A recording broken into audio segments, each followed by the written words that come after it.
It was a late fall day, the trees still ablaze with color, but the rain and overcast skies made everything appear dull and drab. Dull and drab perfectly suited John Watson's mood.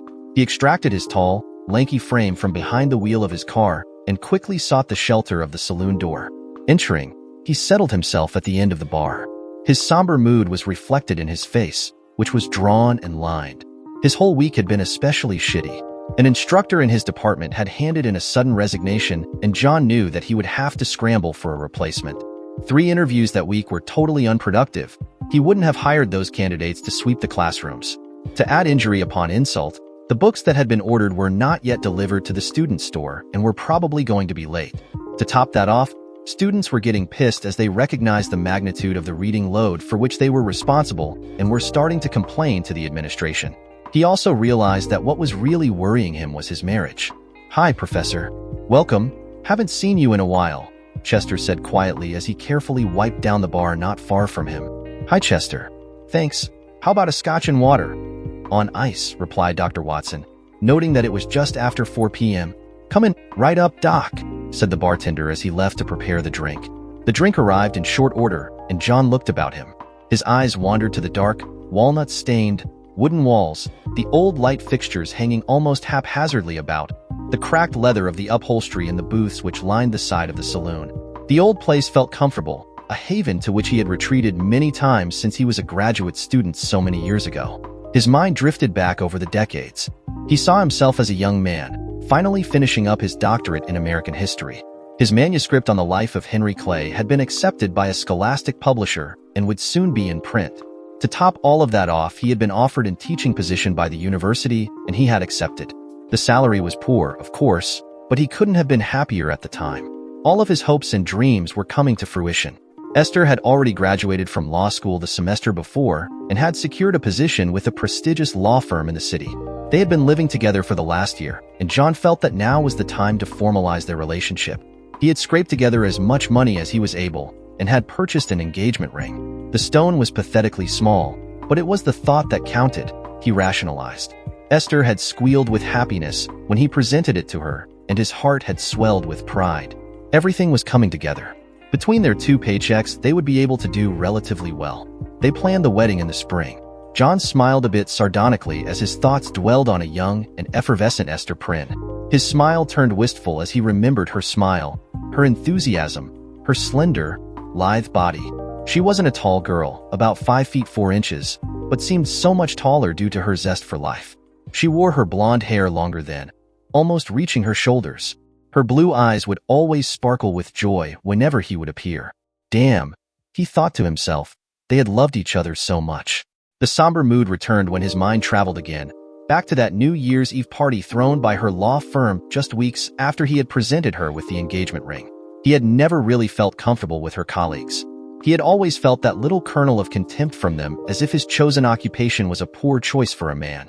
Perhaps his contempt for them wasn't hidden as well, which would always anger Esther. She kept reminding him that this was her chosen profession, and he had better learn to accept that. He knew that she was right, so he did his best to get along with them. Until that damn party. By about 11 that night, everyone was pretty well soused.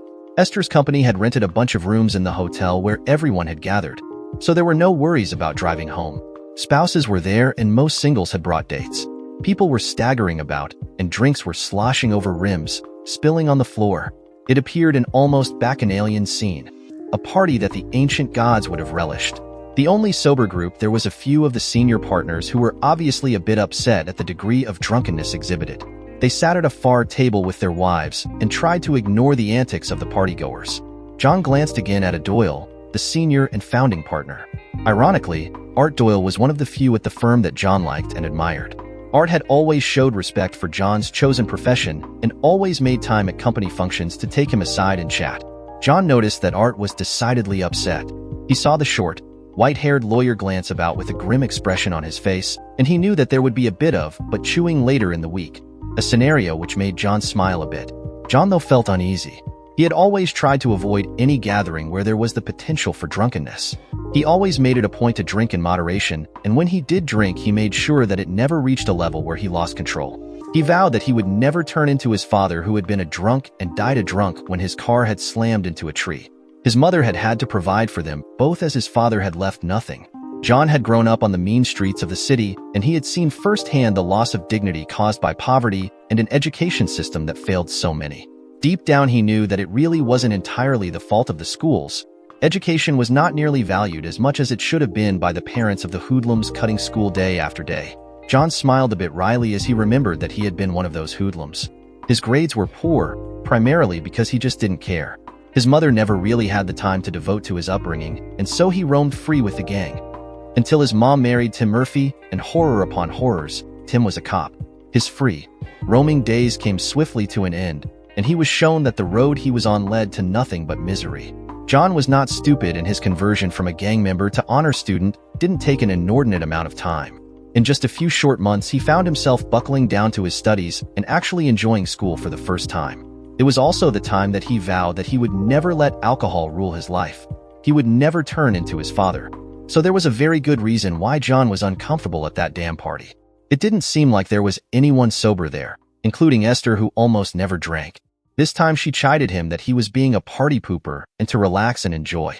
Esther was definitely woozy, and John had tried to convince her that it was time to leave. She snapped at him, told him that it wasn't even midnight and she wanted to welcome in the new year. John shrugged and bided his time, trying to keep away from the roisterers. Finally, the countdown to the new year had begun, and John looked about for his fiancée. On the stroke of midnight, he finally located her. She was in the embrace of a James Moriarty, another young lawyer at the firm. The kiss that they were sharing was no little peck.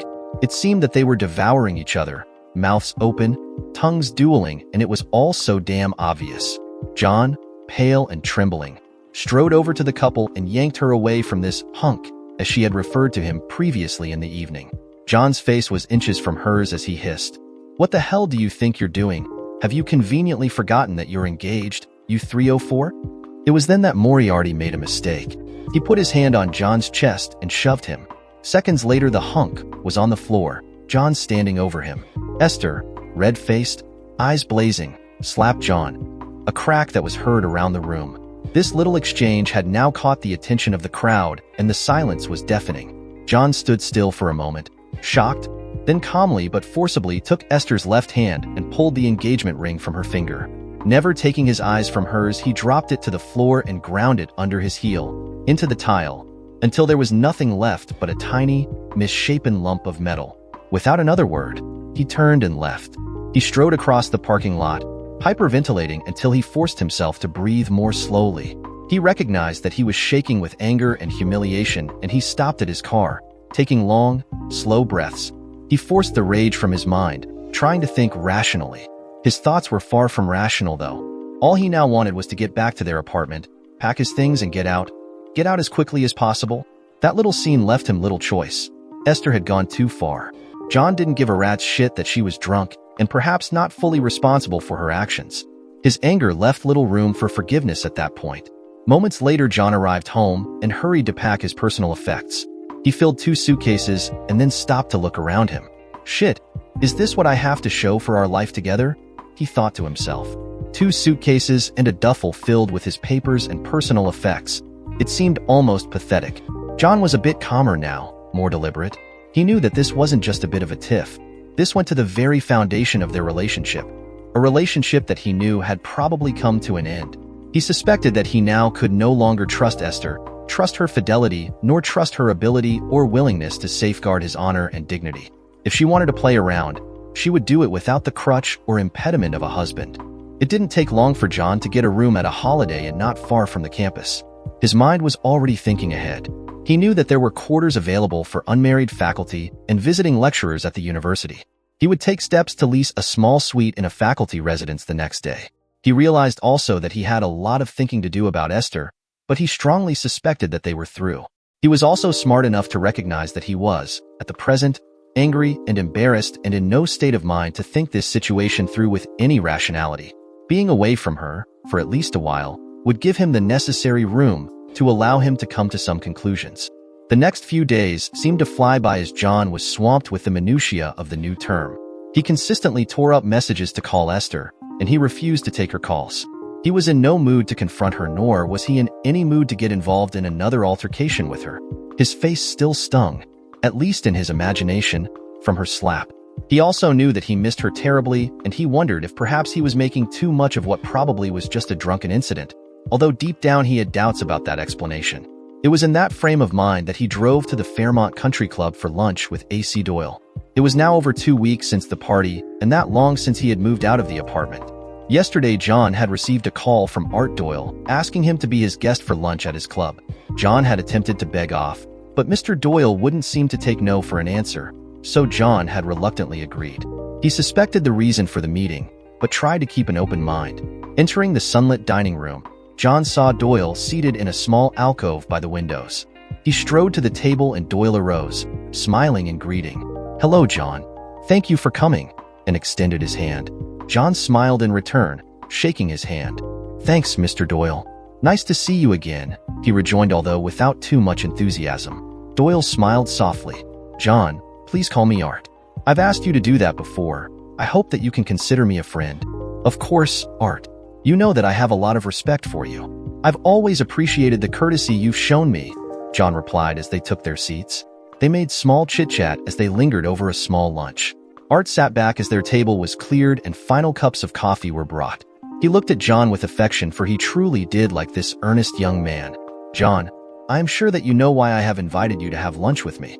In addition to the enjoyment I had spending time with you, the official reason is Esther." Wait, please. Just sit and listen for a few moments, okay?" John sighed and nodded. He knew that this was coming, and in truth, he rather welcomed it.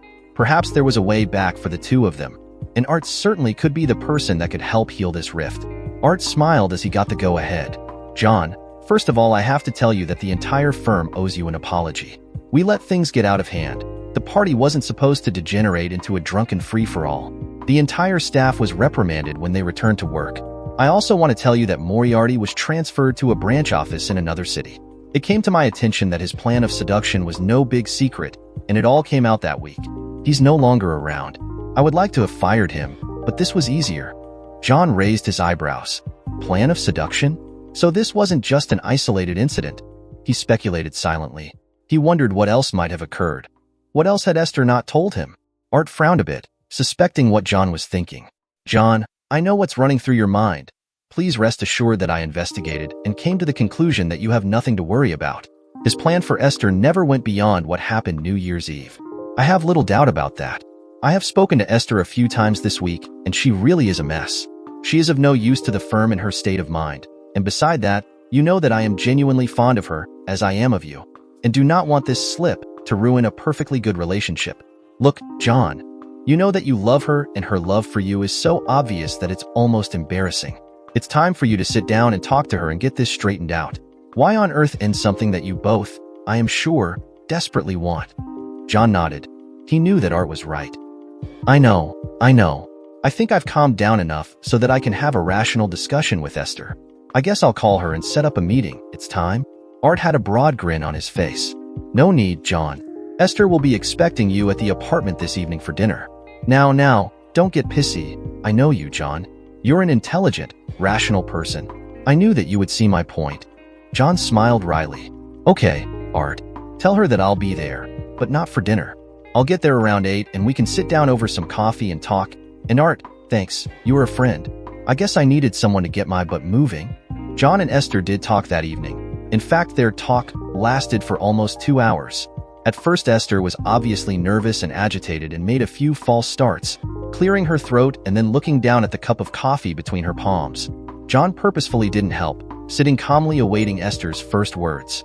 He knew that if they worked things out that evening, if they were both frank and honest about what had happened and discussed what their expectations were of each other, perhaps they could put this behind them and get on with their lives together. But John wasn't going to make this easy. He was convinced. Esther precipitated this mini-crisis, and it was up to her to begin fixing it. Esther finally looked up at John, unshed tears glistening in her eyes. "John, I do owe you an apology. I truthfully don't know why I kissed him as I did. In fact, I don't know why I even kissed him at all. I can only put it down to the number of drinks I had. I do feel ashamed of myself, and I pray that you can forgive me." She had rushed the last sentence, and it appears to John as if it were something she had prepared beforehand. John sat placidly, gazing at an obviously distraught woman. He sighed.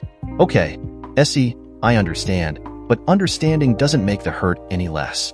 But you have to understand that a battle had begun, and you made the decision to side with the enemy rather than with your mate. Do you know how that made me feel? Do you recognize the humiliation that caused me? If this is what I have to look forward to, then I am truly not certain that we should continue our relationship." Esther paled at those words and shook her head. "No, John. Please. I do love you. Don't let a moment of stupidity ruin what we have." "Look, Esther," John replied, his voice still soft and calm. "I don't want to be a prig about this. I don't mean to sound pedantic, nor do I want to talk this to death, but we have to be clear about what we expect of each other. If we are going to be married, we have to understand what our commitments mean. We have to agree on what the words honor, love, and fidelity mean."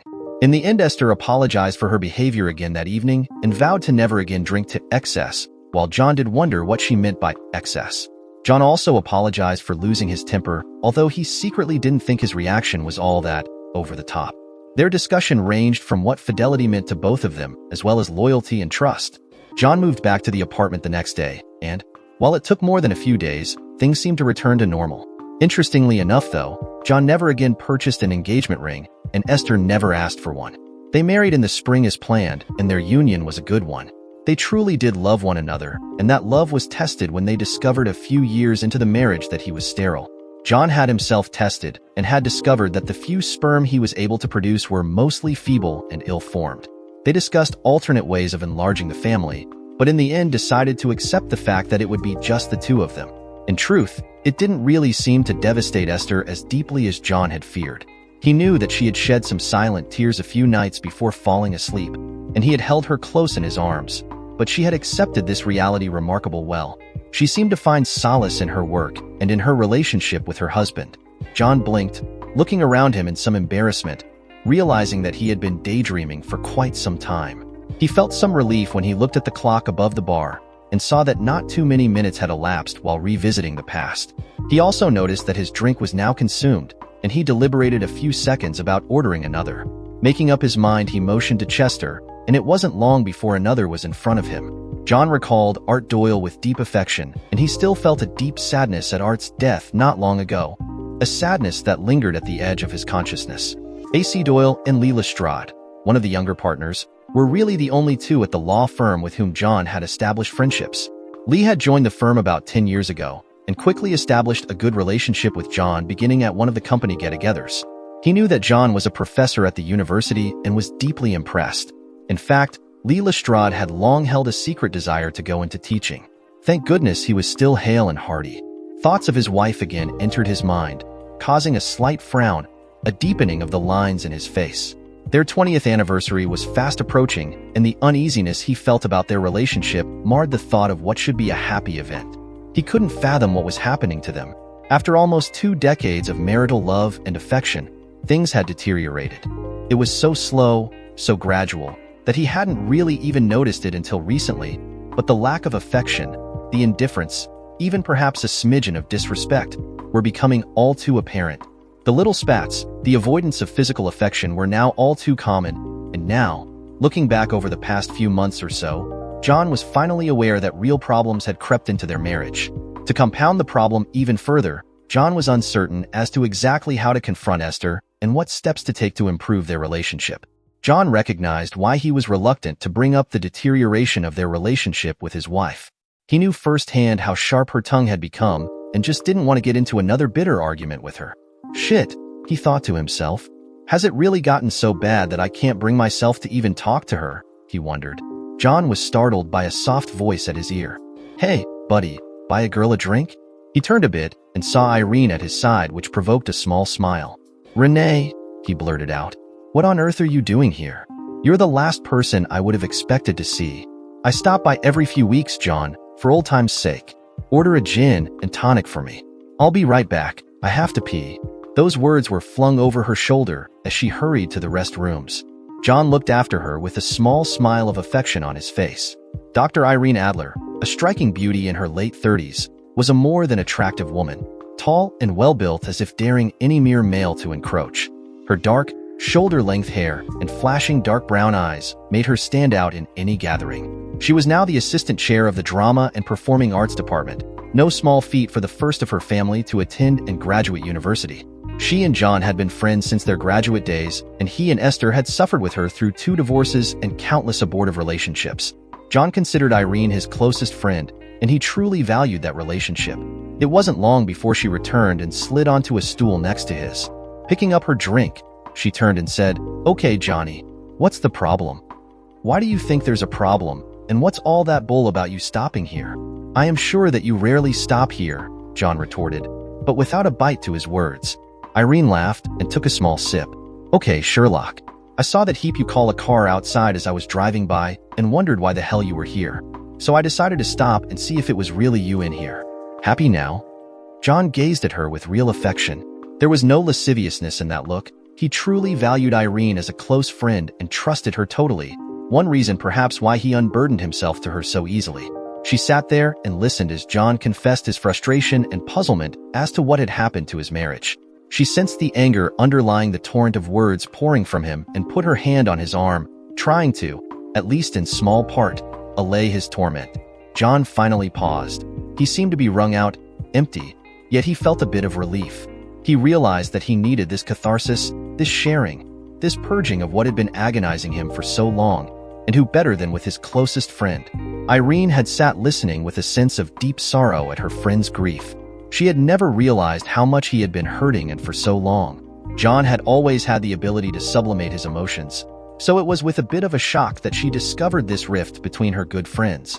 She truly had no answer for him, but she couldn't make herself believe that the love that John and Esther shared was so fragile. Something was going on. "John," Irene interrupted. "John, look at this objectively, as difficult as that may be now. What you're describing is an accumulation of many small and isolated events and incidents. There's got to be a reason why things have gotten so bad, but you're describing the symptoms, not the cause.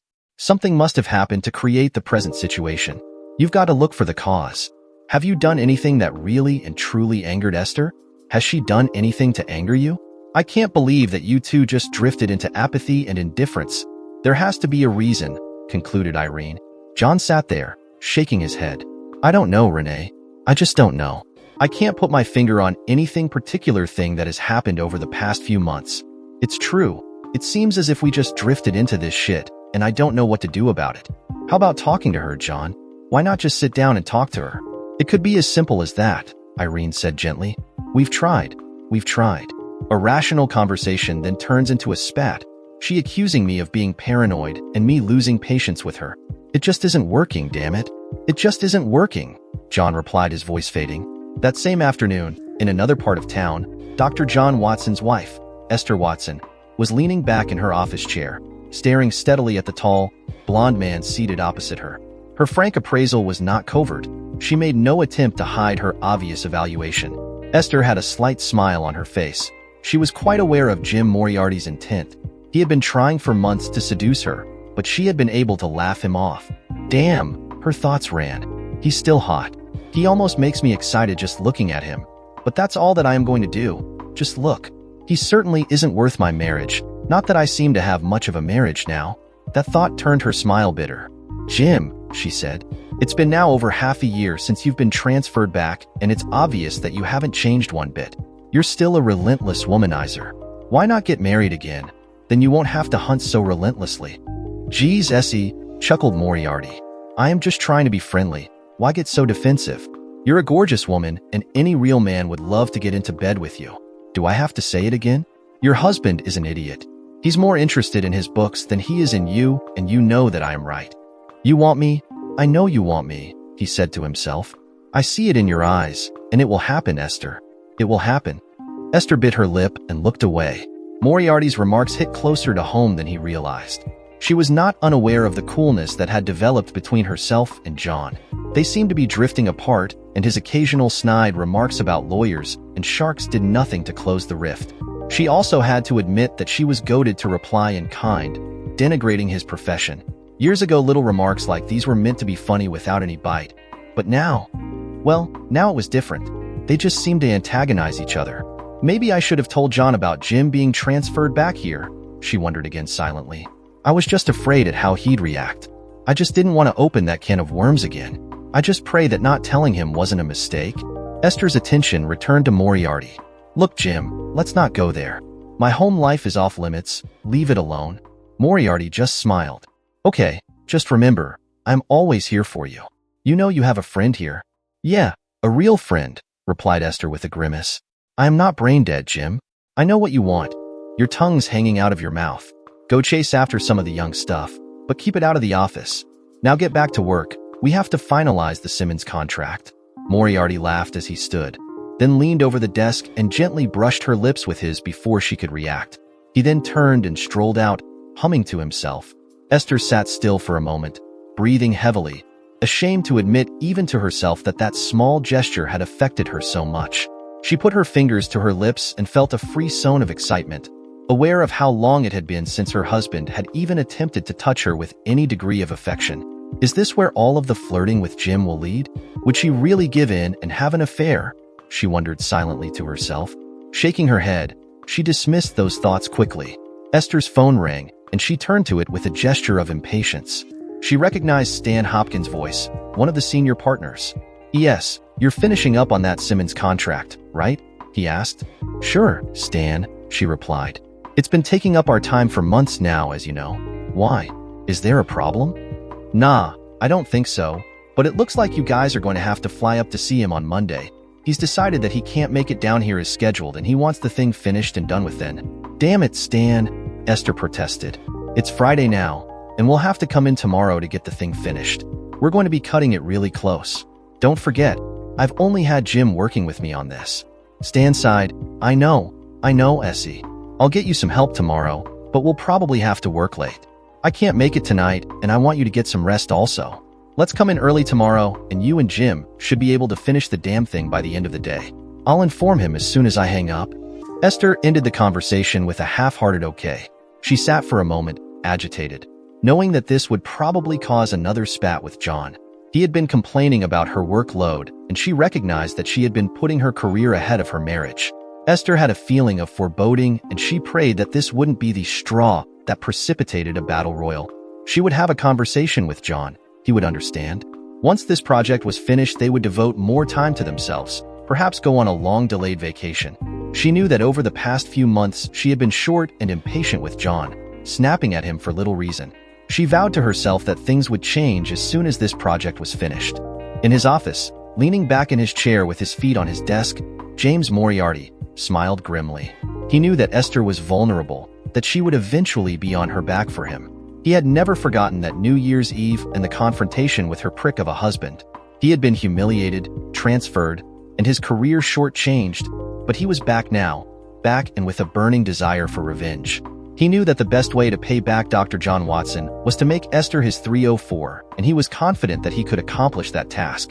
The weather had grown cooler, and there was now a bite in the air. But, thank goodness, the rain had stopped and John was anxious to get home.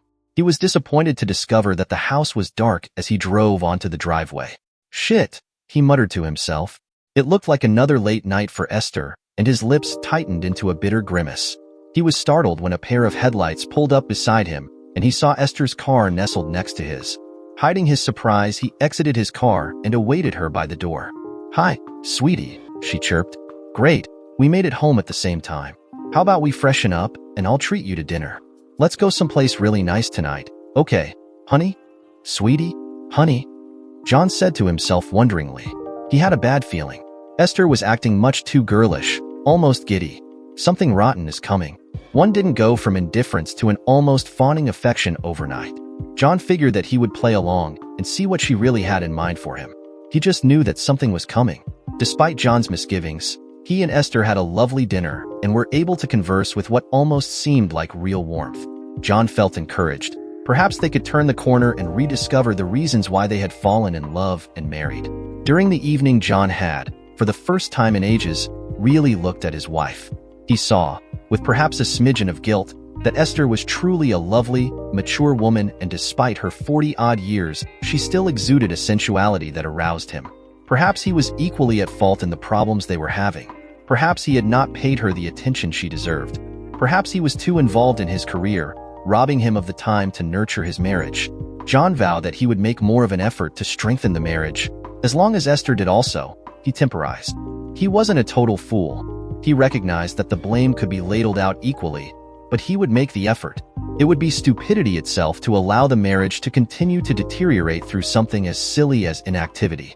Esther was encouraged. She saw John relax and start to open up a bit. She also noticed him looking at her with some real desire in his gaze. She felt a surge of affection for her husband, and again considered herself a lucky girl to have found someone like John. She again vowed that she would work to strengthen their relationship. Please, God, just let her get through this damn Simmons thing. Once that was over, she could devote her full attention to her marriage. Esther cuddled into John's arm on the drive home. It didn't take long before they had the car parked in the garage and were enveloped in the warmth of the living room where John had started a fire. Glasses of wine were poured and a soft melody was coming from the stereo. Esther knew that she would have to tell her husband that she would have to go into work tomorrow and then the trip out of town on Monday. She knew that wouldn't go over too well, and she bit her lip as she tried to frame that information in a way that wouldn't precipitate another argument. She wondered if she should wait until tomorrow to tell him about having to work tomorrow and the out-of-town trip, but decided that he would become even angrier if she told him at the last minute. She braced herself. She knew that this wasn't going to be easy. Honey, I have good news. This whole Simmons thing is almost finished, and then we both can go back to having a normal life.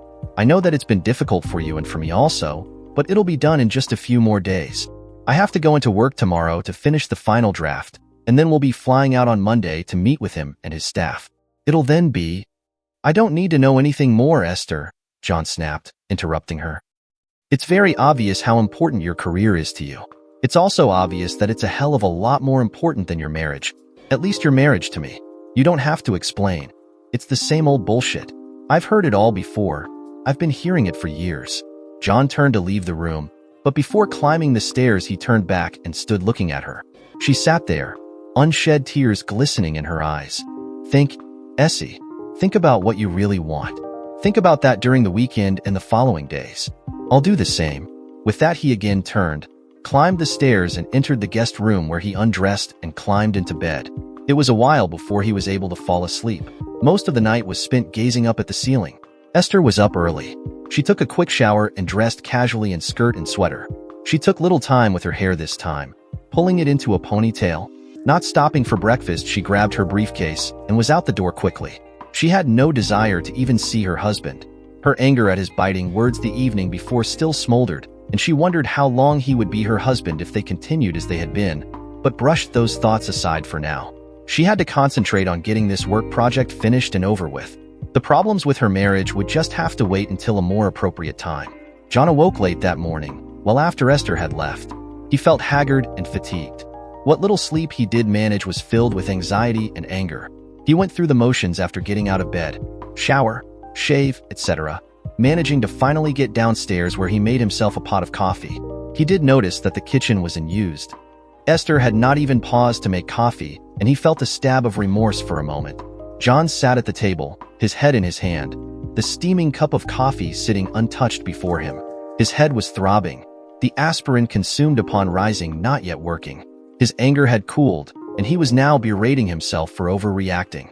John knew that he shouldn't have snapped at his wife as he did. He also knew that he had been short-tempered and abrupt with Esther for months now, and he truly didn't know why he had become such a bully.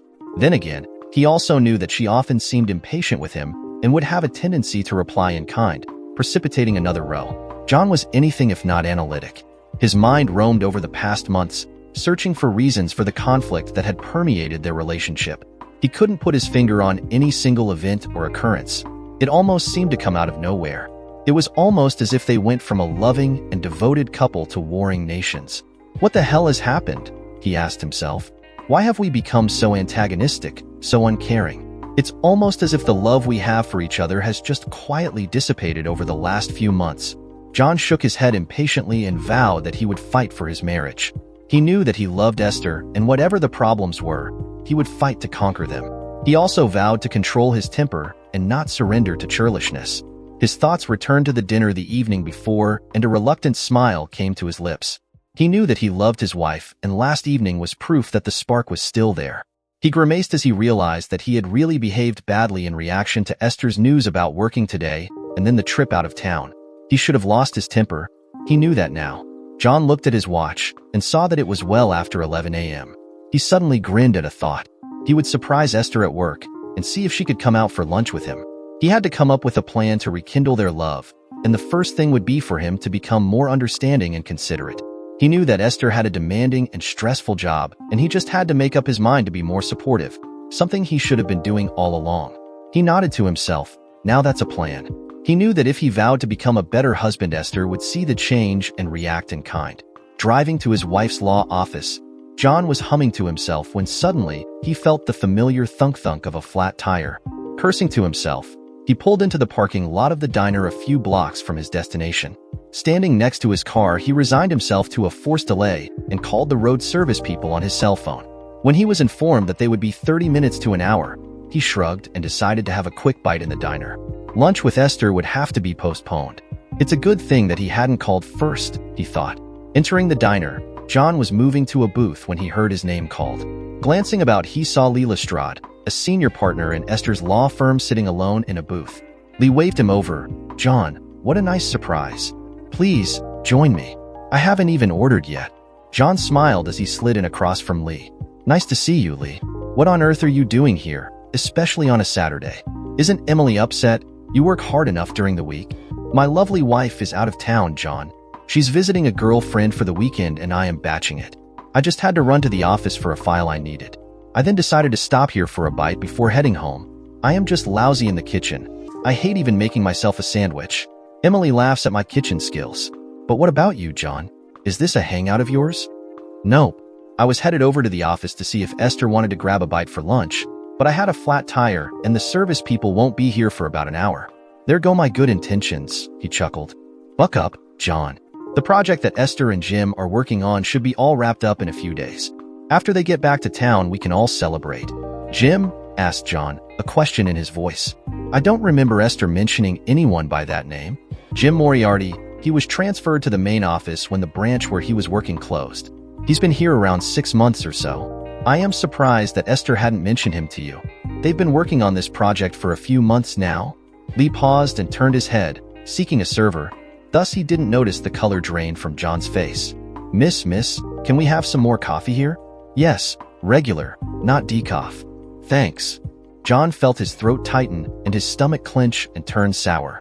A red haze filled his vision, and it was with a mighty effort that he controlled himself and was able to continue.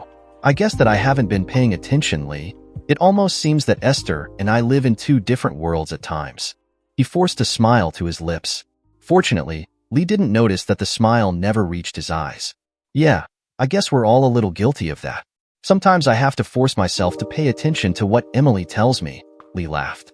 It took every ounce of John's self-control to stay in that booth, mechanically consume his tuna salad sandwich, sip his iced tea, and continue the innocuous conversation with Lee Lestrade. His mind was screaming for his attention, but he tamped down his agitation and fury and did his damned best to maintain a cool facade. He felt his heart beating in his ears and felt the sweat running down from his armpits. He finally saw the auto service truck pull into the parking lot, and he quickly excused himself and departed. John Watson drove home almost by rote. He finally looked out at the front of his garage and realized that he had absolutely no idea how he got there. The entire trip from the diner to his house was a blank. He took a long, shuddering breath, exited the car, and stumbled into the house. His thoughts were chaotic, and he felt a sense of emptiness and loss. He knew that he had to sit down and reason all of this out, but he just couldn't concentrate. He couldn't put his mind at rest. He couldn't even begin to explore the why of it all. "Esther is having an affair. You stupid schmuck," his mind screamed at him. "She's having an affair? You stupid, idiotic cuck. She's having an affair right under your nose, and you didn't even take the time to see it." No, John screamed aloud, his voice echoing off the walls. "That's not true. That's not true. Shut up, shut up." He stood still, trembling, fighting to regain control. The pain he was feeling was visceral, and tears kept coming to his eyes. He kept wiping them away impatiently. He walked slowly to the liquor cabinet and poured himself a small glass of scotch, which he diluted with water. Looking at the drink in his hand, he hesitated and then turned and poured it into the small sink. He knew that that wasn't the way to go. He wasn't his father. He walked into the bathroom, washed his face, and looked in the medicine cabinet for the small vial of low-dose Xanax that Esther had to help her sleep at times. He paused for a moment, looking down at the pills in his hand, then shook his head and put the bottle back in the medicine cabinet. His lips twisted in a bitter smile, and he almost laughed at what he momentarily contemplated. He felt a bit calmer, the shock of this sudden revelation slowly wearing off and his brain starting to function again, albeit a bit erratically. So, Jim Moriarty is back. He's back and she never said one word to me. No wonder our marriage has been going to hell these past few months. It's a wonder she has been able to keep both her marriage and her lover balanced. But then again, Esther has always been talented. John thought to himself. Now the question is, what the hell am I going to do about that? There's little doubt that she's been screwing him for months now, and they're going away for a few days together on business. He laughed briefly yet bitterly. No wonder she hasn't been too interested in sex with me. She's been getting plenty from him. John knew that he couldn't accept his wife's infidelity. There was just no way that he could stay married to a wife who was a 304. He would have to take some action. He would have to file for divorce. He felt a sudden pang as the word entered his consciousness. Divorce, such an ugly, cheap, tacky word. But there it was. He briefly considered counseling, but knew that it was now too late. Perhaps before she took the plunge into infidelity, perhaps then, but not now. Now it was too late. As John sat, contemplating the bleakness of his future, the sorrow that had enveloped him slowly began to be replaced by an icy calm that cleared his mind. He felt a coldness creep into his soul, a bitterness at his wife's cheating. No more tears, no more feeling sorry for himself. It was now time for him to take some action. The anguish that had etched deep lines in his face faded to be replaced with a grim determination. The boy who had once roamed the mean streets of the city had taken control. He would be no one's patsy. Despite what he considered overwhelming evidence of Esther's adultery, John also recognized that there remained a small kernel of doubt. He knew that before he took any action, he would first totally satisfy himself that what he suspected was, in actuality, true. He needed hard, factual evidence of his wife's infidelity. Then there would be no doubts. A grim smile came to his lips. There's a price to be paid for cheating, sweetheart. A very high price, he muttered under his breath as he picked up the phone. But he didn't feel the tears coursing down his cheeks. Essie, Stan Hopkins' voice boomed through the almost empty offices. It's almost 3 o'clock, and I have to take off. You guys are almost finished, right? A couple more hours, Stan. Jim is finishing the first part of the final draft, and I am almost finished here. Okay, don't forget, your plane leaves at 7 o'clock tomorrow evening. Your tickets will be at the ticket counter. Get a good night's sleep and be fresh for that damned meeting with Simmons. It should all be routine now. That is if that louse doesn't find something else to worry us about. Say goodbye to Jim for me. See you all when you get back, Stan Hopkins said as he departed. Shit, leaving tomorrow evening is going to lead to another spat with John, she thought to herself, wondering how they could ever manage to put this behind them. Could they ever find their way back to the love that they had shared? Esther again felt a sense of foreboding, realizing that spending a couple of nights alone in a hotel with Jim, even though in separate rooms and hopefully separate floors, might be disastrous if John knew. Again, she wondered if she hadn't made a very serious error in judgment by not telling her husband that Jim had returned to the firm. She shook her head impatiently. She had done nothing wrong and she intended to do nothing wrong. But why then did she feel so anxious? John, come in. Give me your jacket, said Irene as she saw John standing in her doorway. Now, tell me what's going on. You didn't sound yourself on the phone. Do you want a drink or something? Nothing, Irene, John replied. Thanks for letting me come over on such short notice. I really need to talk to you. Irene saw his drawn features and red eyes. She knew that something had happened, but she would follow John's lead. Something was obviously very wrong. Her heart went out to him. Okay, John, at least sit down. John turned into the small, but comfortable living room. The late afternoon sun flooded the room, giving it a warm, lived-in feeling. If he was not so troubled, he would have again marveled at how Irene had made her home so inviting. He sat down in one of the easy chairs and crossed his legs. Looking up at her, he smiled weakly, again feeling a surge of affection for his good friend. Renee, I am really sorry about bringing my problems to you. It seems that you are the lucky one. You get to share them, John told her, straining to get out a chuckle. Irene sat, waiting. Her posture invited John's confidences, and he related to her his suspicion that Esther was in the midst of an affair. It all makes sense now, Renee. Why our marriage has deteriorated over the past few months, her dismissive attitude, her lack of affection toward me, her obvious disrespect. John's voice had risen a bit, and he paused, regaining control. I don't even remember the last time we really made love. I am not talking about a quickie. I am talking about making love, the way two married people who adore each other should. Irene. John paused again and tears came to his eyes. I don't even remember the last time we even kissed. Can you believe that? Irene hurt for him and for Esther. Despite now having the information John had given her, she found it hard to believe that Esther would cheat her husband. She knew how much she adored him. John, Irene replied gently. Listen, please. I know that your discovery about Moriarty's return has shaken you, but try to reason this out. It could very well be that Essie hasn't mentioned it to you for the very reason that she knew that you would go ballistic. It could very well be that she just didn't want to get you upset. Couldn't that be true? John just sat and shook his head. I've thought of that, Renee. I've tried to come to that conclusion, but it just doesn't fit. The fact of his return, and when he returned, coincide with the beginning of our problems. That's just too much coincidence. You know, whenever Essie would tell me that she had to work late, or had to go in on a Saturday, it never, ever entered my mind that she wasn't telling me the truth. I knew that this project was a killer and I was understanding. But the late nights, the weekends, her sudden absences, supposedly work-related, started to fray at the very fabric of our marriage.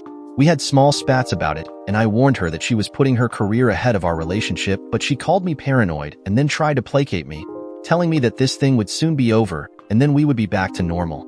John paused again and then smiled bitterly. Let's call a spade, Renee. Let's not try to evade the obvious. Esther is screwing Moriarty, and there is absolutely no way for me to accept that. My marriage is over. It's irrevocably broken. All I have to do now is make sure that I get the evidence I need in order to satisfy myself before I start divorce proceedings. Irene gasped and her hand covered her mouth. Divorce? Wait, John. Hold on. Aren't you jumping the gun just a bit? All you have are suppositions, suspicions.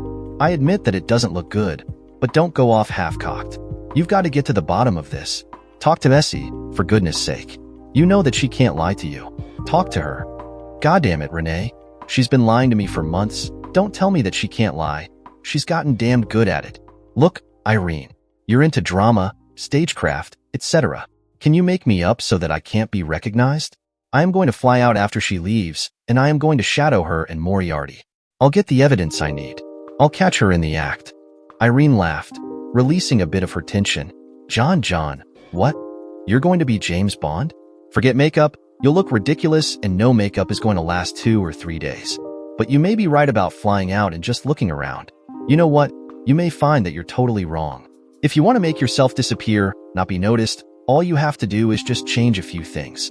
You never wear a hat of any kind. So get a ball cap and wear it. Drop in at the local dollar store and get a pair of horned-rimmed glasses with little or no correction. You're always in either a suit or sport coat. Ditch that. Wear a denim jacket and jeans, something that no one has ever seen you in. Just those few things will make John Watson disappear, believe me. John nodded in agreement. Good idea. I'll do just that. They don't expect to see me there, and so I doubt that they'll spot me. Esther is leaving Monday morning. I'll call and get a ticket for the flight following hers. He sighed. At least I'll be doing something, not just waiting around wringing my hands, envisioning her in bed with that a-hole. Irene grimaced. It felt strange, having the shoe on the other foot, so to speak. So many times had John and Esther commiserated with her after another failed relationship. Now the roles were reversed, a scenario that she never thought would ever happen. She moved to John as he rose and hugged him, then walked him to the door, asking him to keep her informed as to what was happening. He assured her that he would and slowly made his way to his car and pulled away. Irene stood for a bit in the doorway, deep in thought, her heart going out to her friend. Unbidden, another thought crept into her consciousness.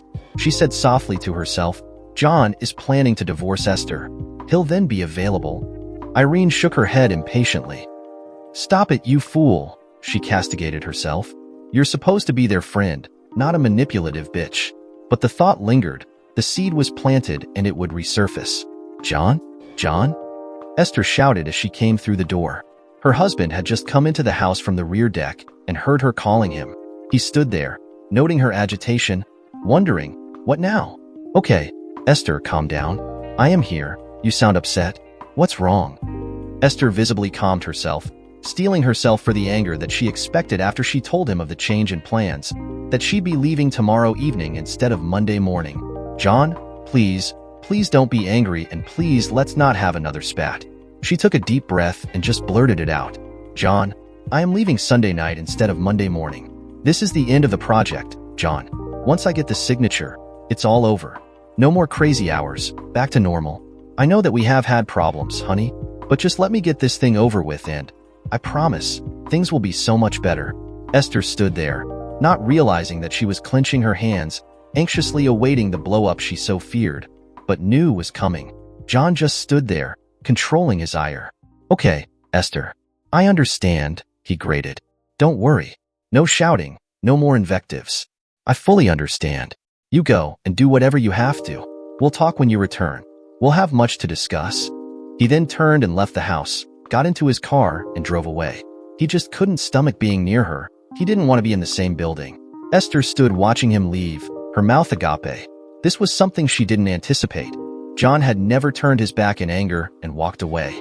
It was at that moment that Esther knew that her marriage was in serious trouble, and she wondered if they could ever find a way back.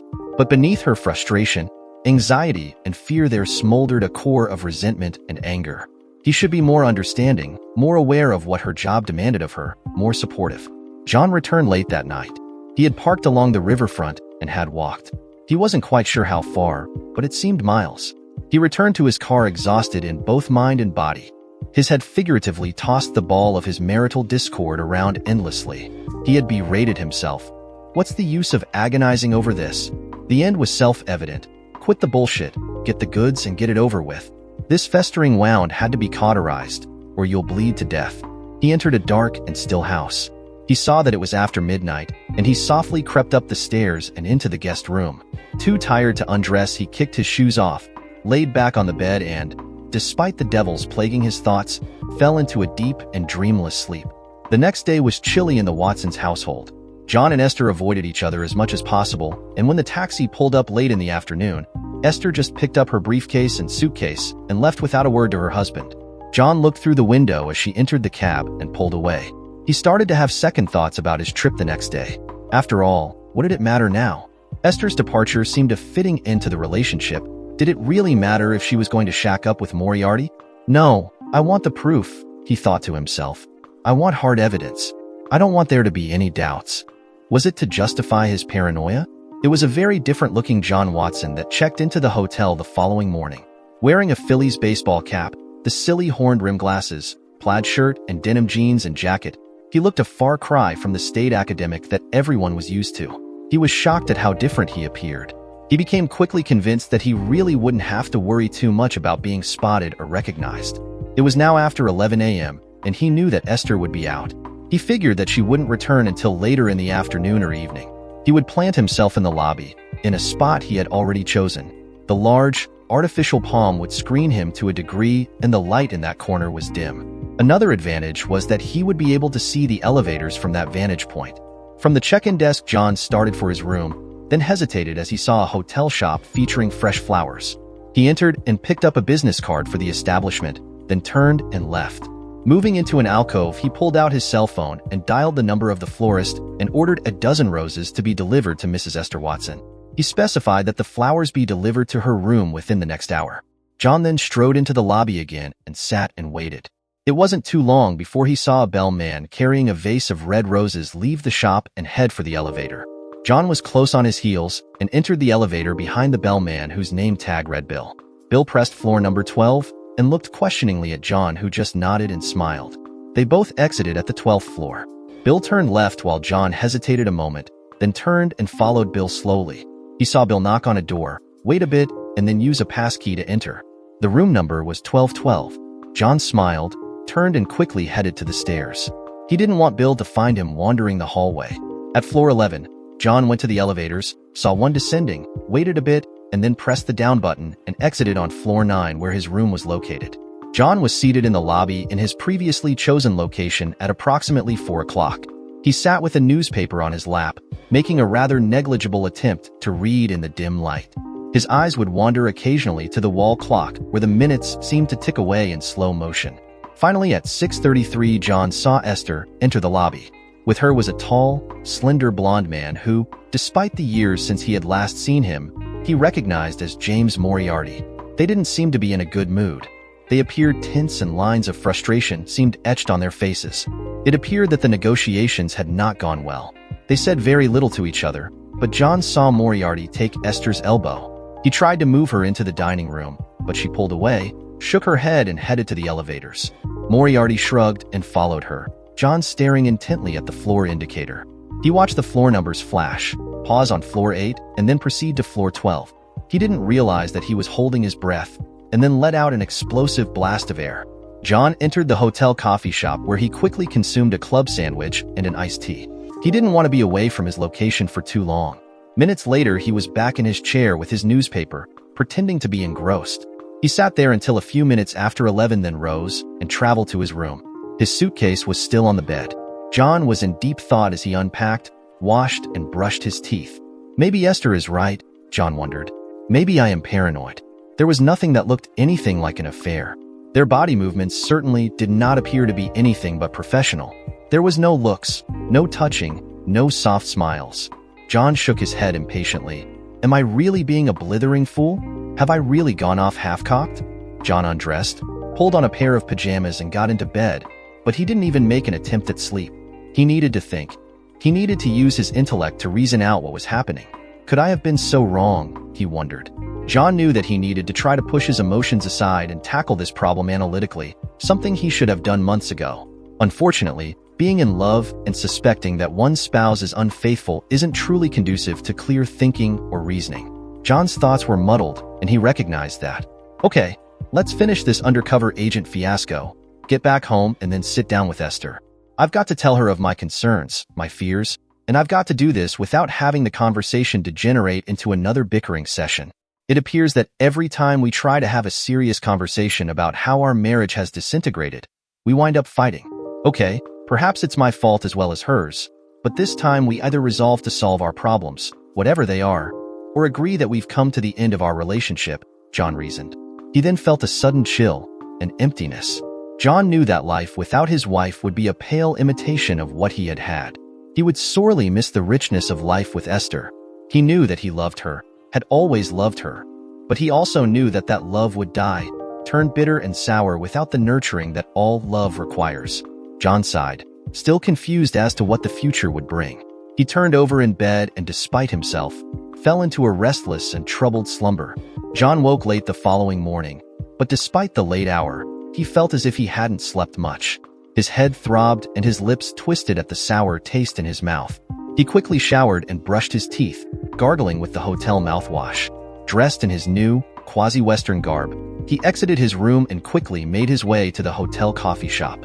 John found that he wasn't very hungry, and he ordered toast and coffee, which he quickly consumed. Lingering over a second cup, he considered his options.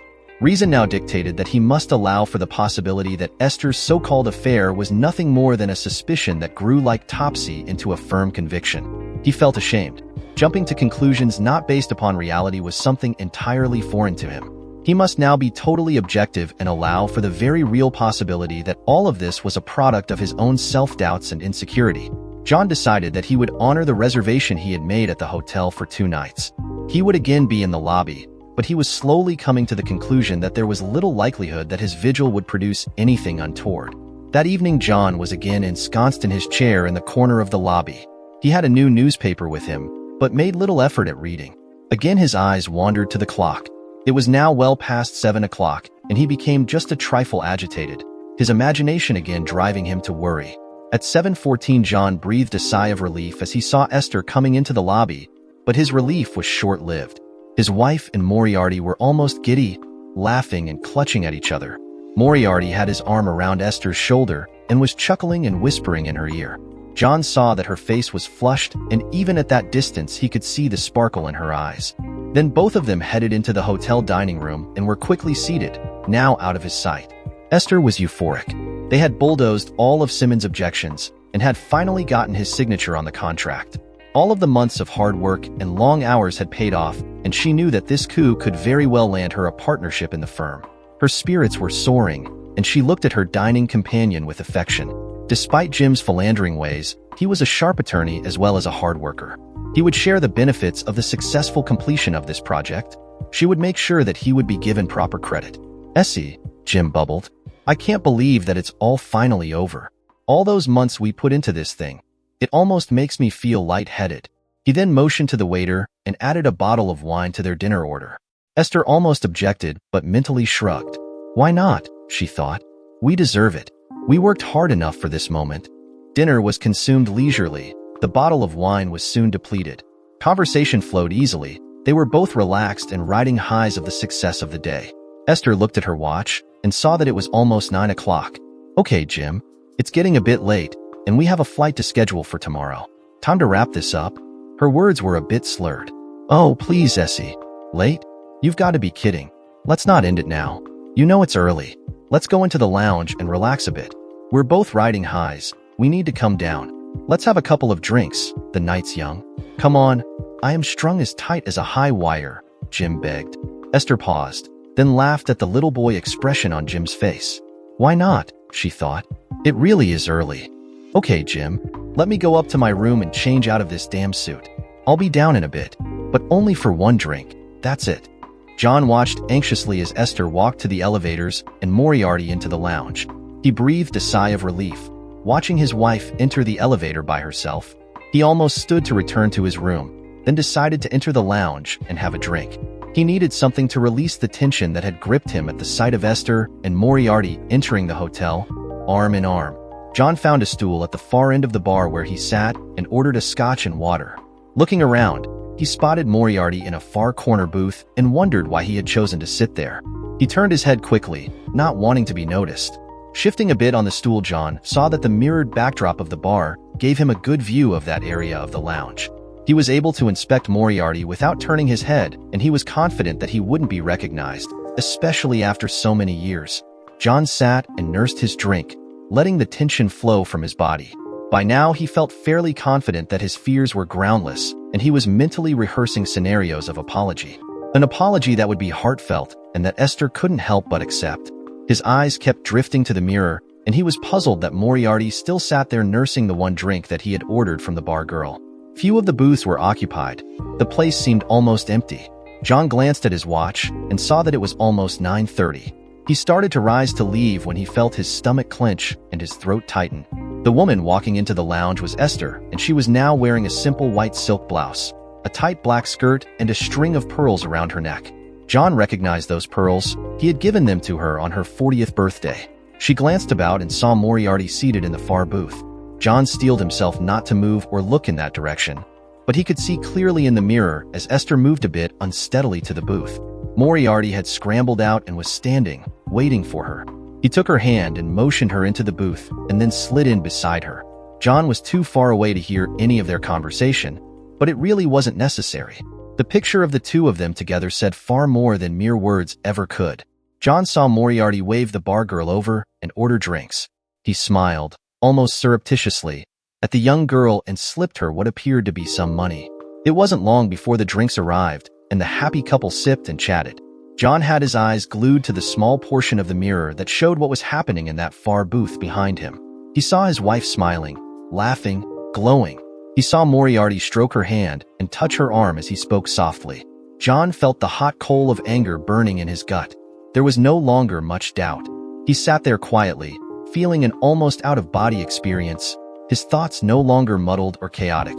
He saw his wife fawning over that son of a bitch, and he knew that his marriage was over. But John decided that he wasn't going to go quietly into that dark night. Esther wouldn't be able to slip into denial any longer. He sat and his face twisted into a grim smile. He sat and watched the two lovers in the booth. Esther giggled as Moriarty whispered in her ear. His breath tickled her, and she giggled again.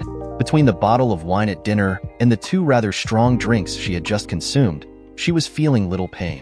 She didn't desist when her companion ordered a fresh round and actually gulped a quarter of the drink when it arrived. Esther felt buoyant, ecstatic, exultant. Her hard work had paid off, and she was on top of the world. Why not have a few drinks? Let her hair down a bit. What's the harm? Esther picked up the glass and quickly drained it, not even noticing Moriarty motioning for another round which arrived soon after. Things seemed to be a bit confused. She felt a comfortable buzz and felt a bit warm. She suddenly felt Moriarty's lips on hers, and she instinctively put her hands on his chest to push him away, but those hands cheated her. They were soon clutching his shirt, pulling him to her. Her mouth opened under his insistent probing, and their tongues dueled with each other. Some semblance of reason permeated Esther's consciousness, and she pulled away. No, no, no, she gasped. I can't. I am married, she slurred. Moriarty overrode her feeble objections by nuzzling her neck and breathing warm kisses on her fevered skin. Esther again felt a flush of desire. It was obvious what his objective was. Moriarty soon took advantage of that, his hand moving, fondling her. Esther had her head on his shoulder, saying into his ear, "Please, Jim, we shouldn't, it's wrong. Please, Jim." But she made no move to stop him. She raised her head, grabbed him, and kissed him. She seemed to be in a fog, riding a high of intoxication from the alcohol she had consumed and the stimulation she was receiving. She was suddenly startled out of her reverie by a familiar voice. "I am sure you won't mind if I join you. I really should applaud, but I won't," said John, sliding into the booth opposite them, carefully placing the newspaper her had carried over the small pile of nylon and lace. Esther sat there, somewhat confused, then gasped as she finally realized that her husband was sitting opposite her. Her hand went slowly to her mouth and her face paled. Moriarty, fumbling, getting back in his pants, suddenly decided that he had a previous appointment, tried to get up and leave, but was stopped as John snarled softly but venomously, "You move, and I'll rip your face off, a-hole." Since discretion is the better part of valor, Moriarty remained seated, but with a frightened and wary look on his face. He did remember his first encounter with Esther's husband. Esther felt chilled, the euphoria, the exultation gone. The cloud had vanished from her mind. The sudden appearance of her husband was like a splash of frigid water over her. She saw the iciness in John's eyes, the contempt and, yes, the devastation. "Tell me about my paranoia, Essie," John murmured coldly. "Tell me what an unreasonable prick I am, sweetie.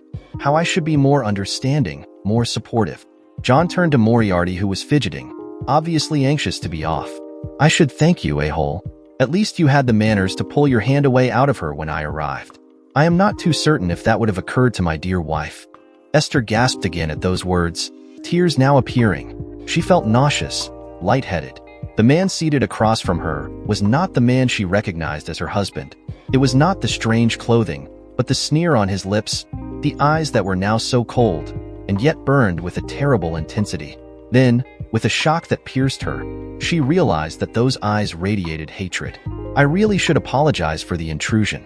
I should have let you two continue. You were so obviously engrossed in your play. I should have allowed you to leave for one of your rooms to continue your cheating, Esther," John whispered hoarsely to her, the words coming out harsh and strained. Esther trembled, tears now trickling down her cheeks. No, John, please. It's not what it appears. I never. Her voice trailed and faded, and John forced a chuckle that contained no amusement. "No, Esther. It's exactly as it appears. Your boyfriend finally appears after years away, and you just can't wait to get into his bed. How long has he been screwing you, honey?" he grated. "No wonder you have been so dissatisfied with me lately. Jimmy boy must have very impressive equipment. How did it feel, Esther? How did it feel screwing him, relishing the humiliation that I would finally experience? How did it feel, making me a cuck?" John was now hissing, spittle flying from his lips. "Wait a minute, buddy," Moriarty interrupted, then hesitated, seeing the rage flash over John's face. "Get out, you scumsucker, but first let me give you some advice. Keep looking over your shoulder. One day I am going to be there. Maybe not tomorrow, or next week, or next month, but someday I'll be there," John rasped. "And when you see me, it's then that I'll kill you. Make no mistake, I will kill you eventually, prick. It may not be a bad idea for you to travel far, far away, but that will probably not help you much. One day we'll meet again. Now get the hell out of here before I smash your head in." Moriarty didn't hesitate. He almost ran from the area, and John chuckled grimly watching him stumble away. He then turned back to his wife, who was now staring at him with horror. She had never heard him use such language, had never heard such venom in his voice. Her head was still buzzing a bit. Everything seemed unreal. John gazed at his wife, his eyes traveling over her disheveled clothes. The bile rose in his throat. He sat and stared, wondering for a moment what had gone so wrong with the two of them. Was it him? Was he that poor of a mate? Or was it Esther? Was she so dissatisfied with him as a husband, with his profession? John suddenly realized that he didn't care. He really didn't care about the reason. He was brought out of his musing by Esther's voice, cracking with emotion. "John, please. I was carried away. I let things go too far. Please, John. Forgive me. You have to forgive me. I just let things go too far. I got the Simmons contract. I was so happy. I just let things. Oh, too far. I am sorry, honey. I am so sorry. And her voice faded again as she sobbed. John just looked at her. Shut up, Esther. Just shut up. I don't want to hear any more lies or excuses, he muttered wearily, then removing his newspaper, revealed her panties on the table, a crumpled twist of red nylon and lace. John paused, listening to Esther sob softly. I remember these, he said, almost conversationally, touching the small pile of fabric. I gave them to you for your birthday, almost a year ago. Remember what you said? Oh, I remember. You said that scarlet is your favorite color. I knew that. That's why I chose that color. Appropriate, isn't it, scarlet? Maybe you should take these and fashion a letter A, which you should wear on the front of your dress. Oh, but we don't do that anymore, do we? Shame. Maybe we should do that, to let others know. To protect others, John mused. You told me that you would save these for a special occasion. John paused again, as if remembering. You never did wear them, at least for me, Esther, did you? Yet, you wore them now. You donned the set for your lover today. His voice had turned bitter. Stay here and screw Moriarty. You now don't have to worry about discovery now, but don't come home. Don't come home yet. Wait until I am gone. I'll be gone in a day or two. Make sure that you don't show up until then. I don't want to see you, Esther. I don't want you near me. Just stay away until I am gone. Just stay away, John continued dully. I am going to file for divorce. He looked up at her as Esther gasped again, turning even paler. We'll split everything, except you can have the house. I'll never again step inside that structure. I'll just take my clothing and personal effects. Oh, and my research material. I need that for my profession, Esther. The profession that you so often denigrated. Everything else will split. That seems fair. John's mouth was twisted into a grimace of distaste. Don't fight it, Essie. If you do, I'll testify as to what I witnessed tonight. That will damage your precious career. Oh, and your lovers? We don't want that to happen, do we? Keeping his eyes trained on hers, John picked up Esther's undergarment and slipped it into his pocket. He then pushed himself up and walked away from the booth. He paused, looked back to see Esther sobbing quietly, then turned and continued walking. 3 months had passed since John Watson moved out of their home. He had instituted divorce proceedings as he had promised, and now Esther was fighting it tooth and nail, despite his warning that he would expose her infidelity with Moriarty. John discovered something about himself during this time period. He found that he just couldn't air their dirty laundry, for whatever reason. Was it because of the humiliation he would suffer, or was it that he just didn't want to smear or abase his wife? It didn't really make any difference. Whatever the reason, he found that he couldn't go through with his threat. He was informed by Sherwood Holmes, his attorney and friend, that Esther would continue to contest the divorce unless John would agree to a private conversation with her, with no restrictions as to time. Esther had declared that she at least deserved to be heard. If, at the end of that conversation, John decided to proceed with the divorce, she would cease contesting it. That's the bottom line, John, remarked Holmes. You know Esther, she's a very able attorney and she could drag this thing out for ages. If you want the divorce that badly, sit down and listen to her. It won't kill you. John sat still in Holmes' office. He wasn't lulled by the rich leathers of the chairs, the dark, walnut paneling, or the volumes of law books lining the walls. He turned his head and gazed bleakly for a moment out of the window, seeing the bare limbs of the trees and the gray, overcast sky. He turned back to Holmes and snapped, Screw her. Screw her and her demands. She wants to fight the divorce? Let her. I just don't give a shit. Holmes sighed and leaned back in his chair.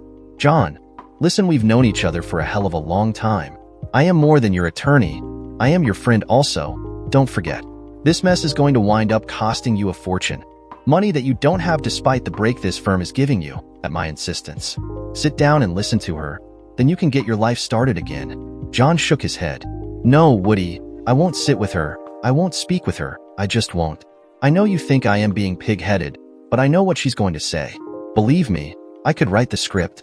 She'll either admit her affair and beg forgiveness, or she'll try to lie her way out of it. I don't want to listen. There's nothing that she can say that'll change my mind. Listen, Woody, I know you're right about the spiraling cost of this. You can tell Esther that I won't speak with her, and she can do whatever she wants. Hold off on the divorce. It really isn't that important any longer. I have absolutely no plans to get married again. Probably never will, and John smiled a bit and emitted a bitter laugh. Maybe she'll agree when she decides to corral another scumsucker. When it's in her best interest, then she'll go ahead with the divorce. I really don't give a shit anymore. Holmes shrugged. Okay, John. I'll let her know. We'll just hold all of the paperwork until whenever, but do me a favor. When you feel up to it, give me a call. Let's have dinner. It's been ages since we got together. He paused, his voice fading. John immediately rose and put a hand on his friend's shoulder. Damn, I am sorry, Woody. It's been what? Over a year since Mary's passing. Here I am laying all of my crap on you, and I know you're still hurting. Of course I'll call you. Give me a few days. We'll get together for dinner and a few beers. I would really enjoy that. Holmes smiled and escorted John out of the office. He stood for a moment, shaking his head in sympathy, watching the slumped shoulders of his friend as he walked out of the front door and into the cold, gray afternoon. It didn't take John long to make the drive home. He parked in the driveway and slowly trudged through the front door of his townhouse. He paused for a moment, looking around at his new rental. He had moved in about 6 weeks ago and had spent a fortune in paint, new carpeting and furniture. He had vowed that he would begin his new life in suitable quarters. He wouldn't hide away in a monk's cell. Screw it, he would enjoy his single life. After all, he was only 46. There was life after marriage, a marriage that he hoped would someday be severed. He strolled around his new digs, looking about with half a mind while simmering at Esther's intransigence. Spacious living room and dining room, modern kitchen with granite countertops, 2 up-to-date bathrooms, one directly off the master bedroom. But what really sold him on this unit was the small add-on. An add-on directly off the living room accessed by sliding glass doors. Contained therein was a modern spa or hot tub with all of the bells and whistles. John smiled again as he viewed it. Over the past few weeks, he had enjoyed many hours in that tub, hours relaxing and loosening tight muscles, as well as a mental tension that plagued him. Meanwhile, Irene. Damn it, Irene. It's not the end of the world, he yelled. It's just not working, you know that. It was great, but it's just not working. Screw you, Tony. You're just scared shitless by your mother. She wants you to marry a nice Italian girl, a good, solid Yankee's not good enough for her. Screw you and her. Get the hell out, Tony.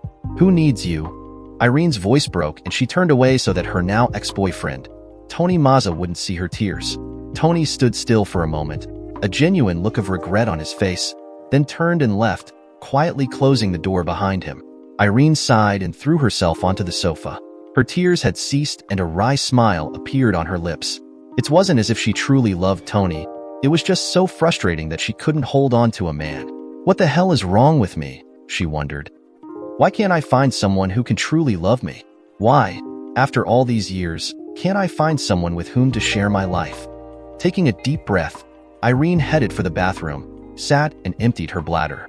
She moved into the shower where she stood and let the hot water stream over her, feeling some of the tension leave her.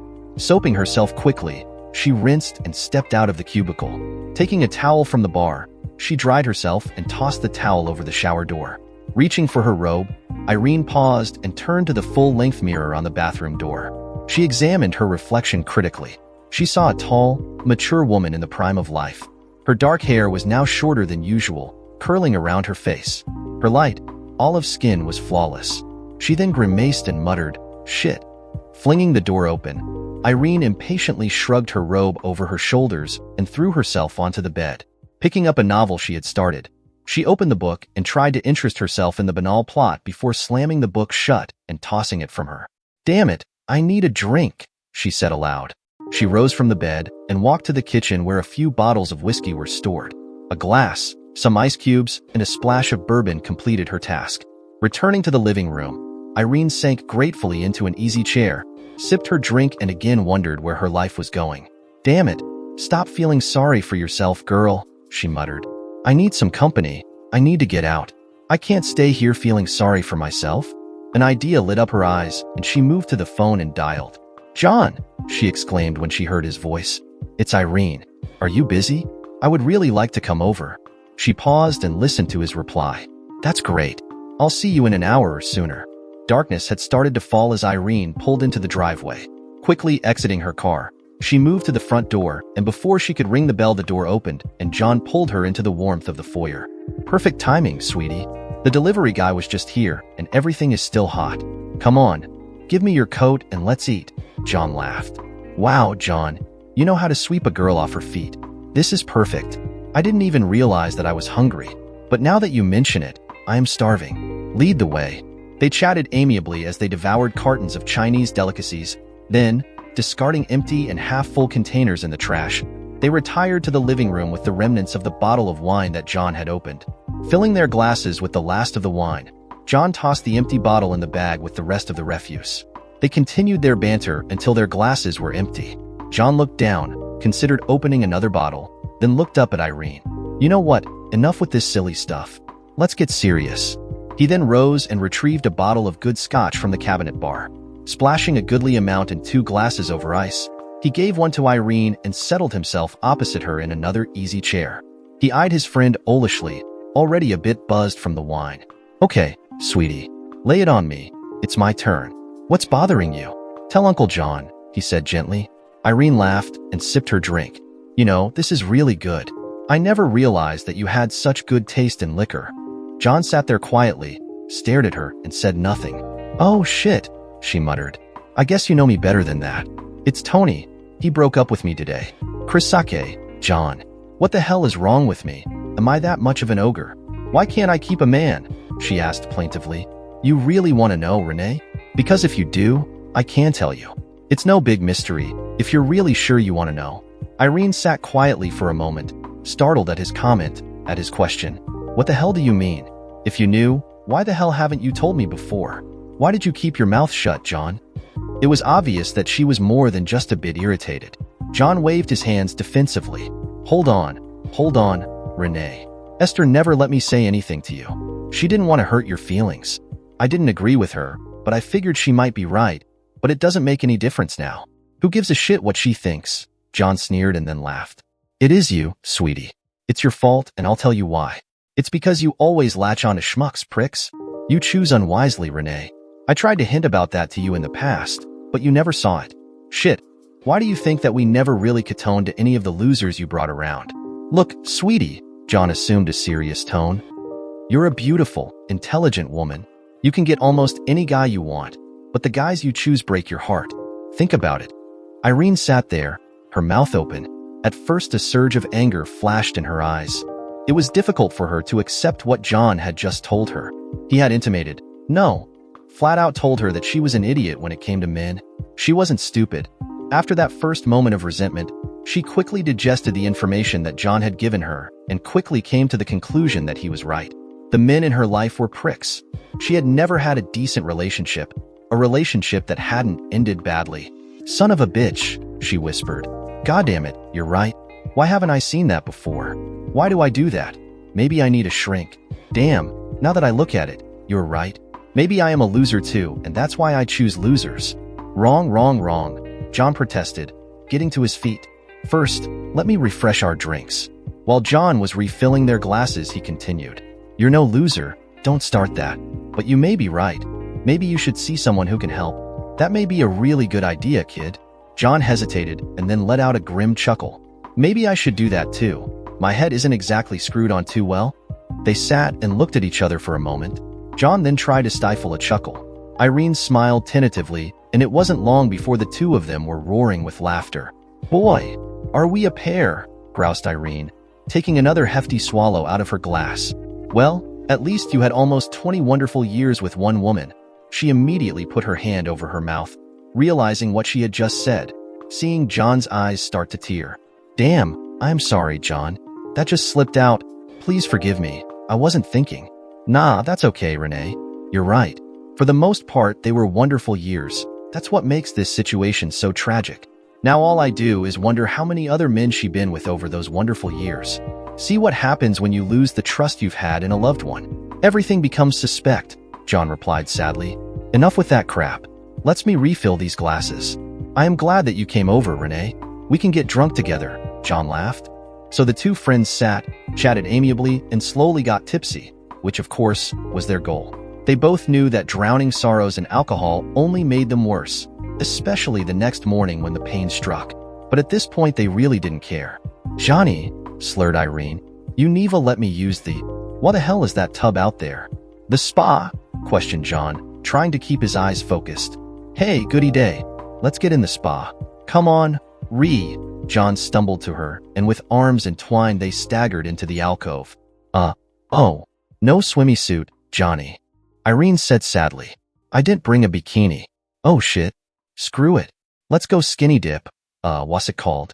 Skinny something. John laughed. Irene laughed in return. Okie doke. Lost one naked loses, and proceeded to undress.